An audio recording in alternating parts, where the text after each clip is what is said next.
Karateka. Today I want to talk to you about front shoulder rolls.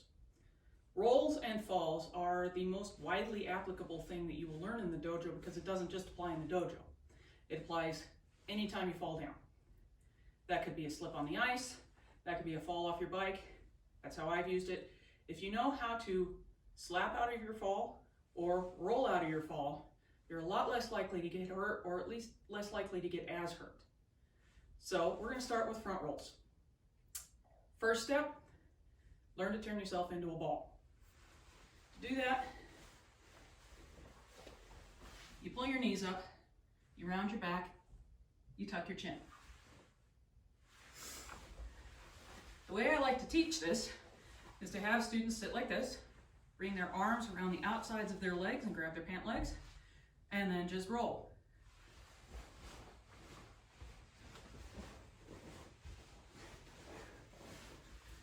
Like so.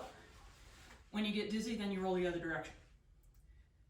If you're going clunk, clunk, clunk, instead of roll, roll, you're too tensed. Take a deep breath. When you exhale, let it take the muscle tension with it. And then try it again. When you can roll cleanly, then we're going to move on to front shoulder rolls. I want you to start on your hands and knees. And not just on your hands and knees, but on your hands and knees, diagonal to the direction of travel. I'm going that way. I'm facing that way. So I'm diagonal. I'm going to roll over this lead shoulder.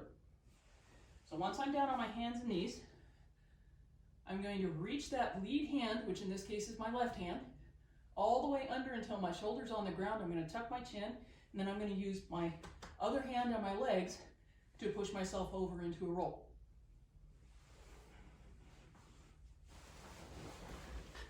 And end up in the same position I started in.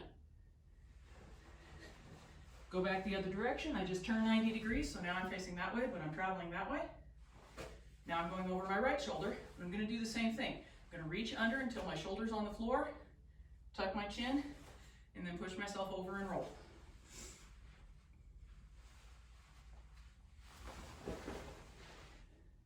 Like that.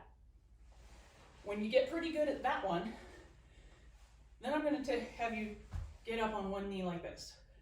So I'm still going over my left shoulder. I'm still going that direction, but I'm still facing this direction. So I'm still diagonal. Right knee is up, left knee is down. So the knee that's opposite the shoulder you're rolling over is the one that's up. You're going to do the same thing.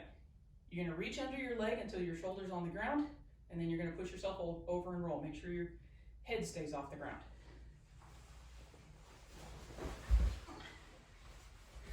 Try to end up in the same position you started in. Go back the other way. Now over my right shoulder, same thing. Like so. Once you get pretty good at that one, the opposite leg technique, now you're going to face the direction you're traveling. And you're going to put up the same leg that you're going over. So I switched legs on you. I was here with my right leg up. Now I'm here with my left leg up. I'm still rolling over this left shoulder. The reach under the leg is what turns me diagonal and turns it into a shoulder roll instead of a somersault. So other than that, it's pretty much the same. You might not be able to get all the way down with your shoulder on the floor, but that's okay.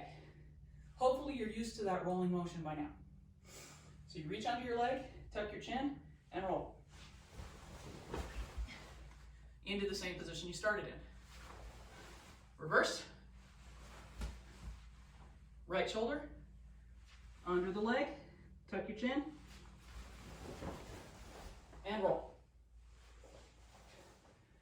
Once you get pretty good at that one, notice I said once you get pretty good at it. I've said that every time. Do each exercise several times until you're comfortable with it.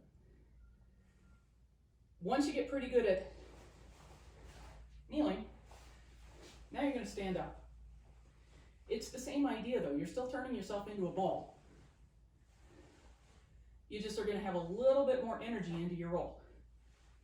So I'm going to make it easier for myself by putting my left hand out. I'm going over my left shoulder. That's going to lead. and back up to my feet. Over the right shoulder. Right hand's gonna lead.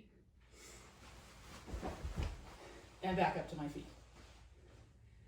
Then, when you're comfortable with that, take the hand away and just do your roll.